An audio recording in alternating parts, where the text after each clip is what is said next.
Bonjour à tous, c'est Pampoune, j'espère que vous allez bien. Je suis ravie de vous retrouver aujourd'hui pour une nouvelle vidéo qui sera un book haul consacré à mes réceptions livresques de cette semaine du 14 mars 2016. Donc cette semaine, ça a été comme qui dirait une catastrophe dans ma boîte aux lettres. Une catastrophe au niveau des achats aussi, même si au point de vue des achats, j'ai réussi à me raisonner. Puisque comme vous le savez, il y a les quais du polar dans 15 jours, donc je me suis dit qu'il était quand même normal que je me rédime un tout petit peu. Et en plus, ma copine Bélecture m'a prêté 2 livres. Autant dire que j'ai une espèce de masse de livres à côté de moi là. Ça ne rentrerait même pas dans le cadre de la vidéo pour vous dire. Et je suis bien à la mouise, mais en même temps je suis juste ravie. Donc parce que après prise dans le feu de l'action de la présentation des livres, je risque d'oublier, je tiens très sincèrement à remercier du fond du cœur tous les éditeurs qui me font confiance, tous les éditeurs qui m'accompagnent dans cette aventure du blog et de la chaîne. Merci, merci, merci. Pour moi c'est énorme, ça n'a pas de prix, vous n'imaginez pas ce que cela représente pour moi. Et étant donné qu'il y a beaucoup de livres, je vais commencer tout de suite. Donc tout d'abord les prêts. Donc comme je le disais avec Bélecture, qui est une blogueuse, je vous mettrai le lien de sa chaîne, de son blog en barre d'infos. Nous sommes vus mercredi et elle m'a prêté 2 livres. Donc tout d'abord elle m'a prêté un petit album intitulé Bouddha, c'est dans la collection Quelle histoire. Je ne sais pas si vous verrez bien parce que la couverture brille beaucoup. Je l'ai déjà lu, j'ai beaucoup apprécié ma lecture, enfin c'est Quelle histoire, hein. De toute façon c'est toujours sympa. On découvre l'histoire de Bouddha, donc de son enfance jusqu'à l'extension du bouddhisme de par le monde. C'est une lecture agréable, la chronique sera bientôt sur le blog. B m'a également prêté Kelly MacDade de Sylvie G, publié aux éditions Kenes. Alors il est vrai que ce roman m'avait beaucoup tenté à sa sortie. C'est un polar pour ados, hein, visiblement. C'est une jeune fille qui est au lycée et qui va devoir se retrouver face à des cyberprédateurs, comme il est dit dans le résumé. Donc elle va devoir enquêter.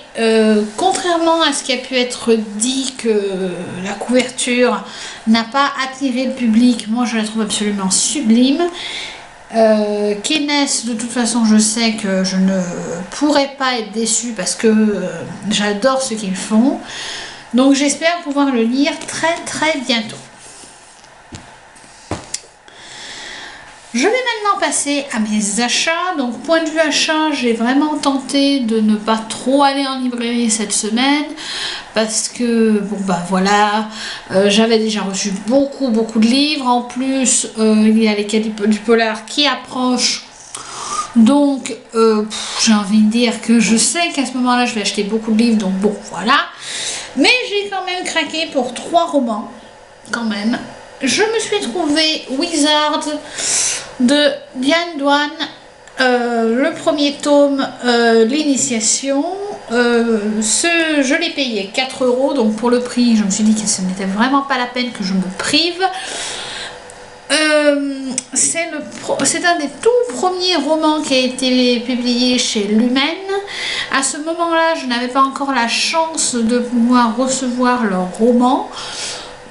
Du coup, c'est vrai que Wizard me tentait pas mal depuis un bon moment, mais je n'avais jamais pris l'occasion de me le procurer, d'autant qu'il n'est pas très gros.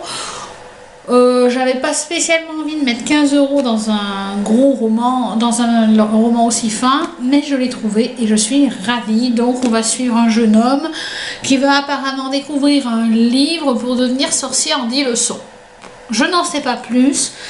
J'aime beaucoup la couverture, j'aime beaucoup le synopsis. Il y a eu des avis plutôt mitigés. il est maintenant dans ma palle, on verra bien.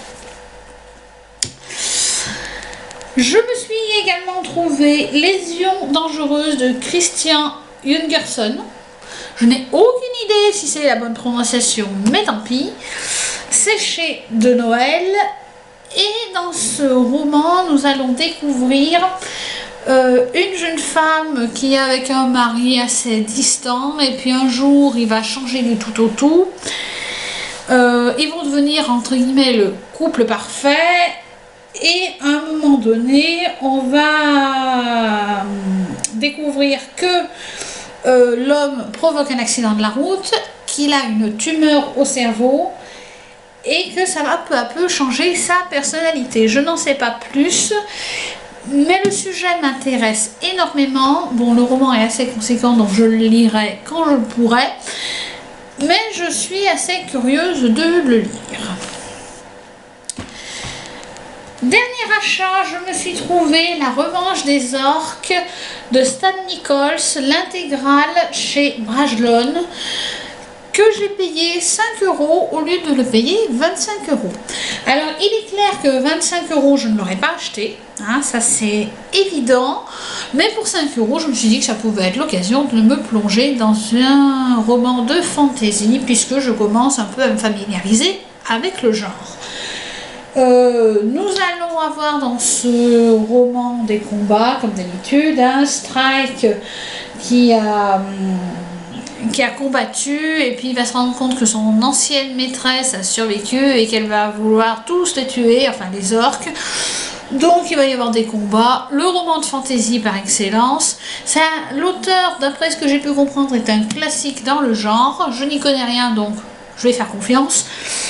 En tout cas, un très joli livre que j'ai hâte de lire. Je ne le lirai peut-être pas dans l'immédiat, mais en tout cas, je serai ravie de le lire à l'occasion.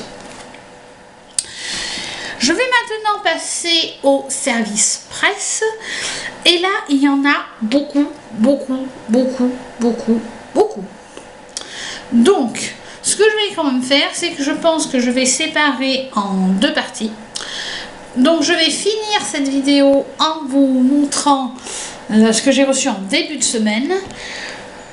Puis je ferai une autre vidéo consacrée au reste parce que là on va pas y arriver. Donc en début de semaine, j'ai enfin pu récupérer mon colis de chez Kenes, puisque la semaine dernière, si vous m'avez suivi sur les réseaux sociaux, vous aurez pu voir que j'ai eu quelques petites difficultés avec ce fameux colis. Dans le colis, ça valait le coup de l'attendre, il y avait le 3e tome des filles modèles SOS Cendrillon de Marie Potvin, une couverture toujours aussi sympa. Et je ne sais pas trop de quoi il va être question dans ce 3e tome. Les deux filles vont toujours devoir bien sûr dépasser des obstacles, il va y avoir des histoires d'amour, tandis que Marie-Douce doit voir comment gérer quelques histoires d'amour. L'autre, je me souviens jamais de son nom, Laura, va devoir choisir entre deux amis, puisque dans les tomes précédents il y avait eu quelques petites complications avec ces histoires d'amitié. Je ne sais pas spécialement de quoi va parler ce 3e tome, mais j'ai adoré les deux premiers et j'ai super hâte de découvrir la suite. Donc voilà, je vous en reparle très vite. J'ai ensuite reçu le journal de la marraine pas si maléfique de La Belle au bois dormant. Ça c'est du titre, toujours chez Kenes, c'est de Catherine Girard-Audet, c'est dans la collection L'Envers des Contes. Alors comme vous pouvez le voir, c'est un tout petit livre, et dans ce tome nous allons découvrir une maléfique plus si méchante que ça, voilà, où là on va découvrir que Maléfique a finalement hérité des mêmes dons qu'Aurore, où elle est devenue finalement belle, gentille, etc. Donc ben voilà, quand j'avais vu la collection, il y avait 3 titres qui m'intriguaient tout particulièrement: La demi-sœur Cendrillon, La belle-mère de Blanche-Neige et du coup la marraine de La Belle au bois dormant. J'ai lu les 2 premiers, j'en ai lu d'autres entre temps. J'ai très hâte de lire celui-ci. J'adore la couverture, je vous en reparle très bientôt. Toujours chez Kenes, j'ai reçu Juliette à Amsterdam de Roselyne Brasset. J'ai lu le premier tome, Juliette à New York, il y a environ 15 jours. La chronique sera sur le blog dans les prochains jours. J'avais beaucoup aimé découvrir New York au travers du regard de Juliette. Et là, j'ai très envie de découvrir Amsterdam, qui est une ville... Enfin, quand on a vu Nos étoiles contraires, on voit que c'est une ville magnifique. Et je suis très curieuse de le voir à travers le regard de Juliette, d'autant que là, elle part à Amsterdam pour des raisons familiales. Et bien sûr, Juliette va rencontrer, entre guillemets, Anne Frank. Donc je pense que ça peut être un roman très touchant et peut-être un peu plus mature que celui que j'ai déjà lu. Donc même chose, j'ai hâte de m'y plonger. Je sais que ce sera une lecture très rapide, mais voilà, très belle lecture en perspective. Et enfin, chez Kenes, j'ai reçu une espèce d'énorme pavé qui est le 4e tome de la saga Un bonheur si fragile de Michel David.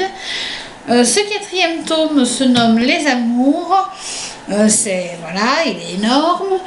Ce coup-ci, nous sommes en 1920. Le mari de Corinne est décédé. Elle se retrouve seule pour exploiter la terre. Ses amis s'investissent.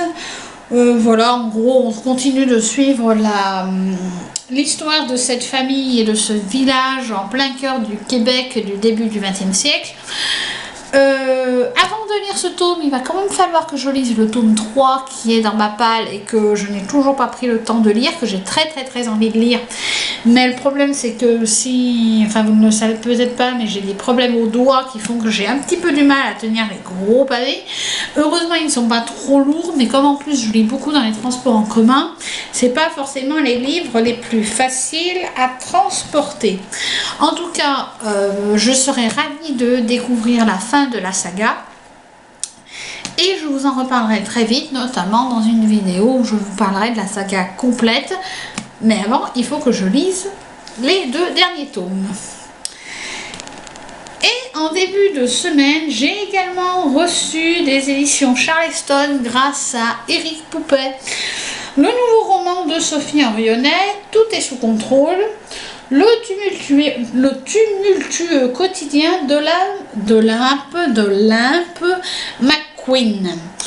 Une couverture chiclite par excellence, où nous allons découvrir donc Olympe qui a 38 ans, qui est photographe culinaire, mais bon ça voilà, elle n'aime pas trop, elle a une fille. Et un jour elle va perdre son emploi d'après ce que je vois. Et elle va devenir photographe pour une équipe de détectives privés, à condition qu'elle ne s'occupe que de ce qu'il y a de le plus simple, qui ne demande pas trop de se mettre en danger, peut-être, etc. Ce genre de choses. Mais bien entendu, ça va déraper. Bien entendu, elle va s'impliquer dans des affaires beaucoup plus complexes. Et finalement, elle refuse la simplicité et à un moment donné, comme le dit le résumé, les cadavres vont commencer à s'accumuler autour d'elle, donc ça va forcément virer en roman policier. Ça peut être très sympa, de la chiclite policière.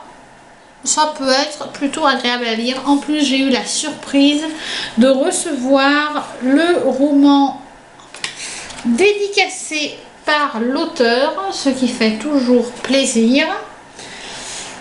Et en plus, il y avait dans le livre un petit marque-page à l'effigie du roman, ce qui fait toujours plaisir également. Voilà, donc ça c'était la première partie de mes réceptions de cette semaine. J'espère que cela vous aura plu. N'hésitez pas à me dire en commentaire si certains de ces livres vous font envie, si vous en avez lu, si vous avez envie que je commence par certains plutôt que par d'autres. N'hésitez pas à me dire tout ça en commentaire. Et on se retrouve tout de suite derrière pour la deuxième partie de mes réceptions de cette semaine. Bye!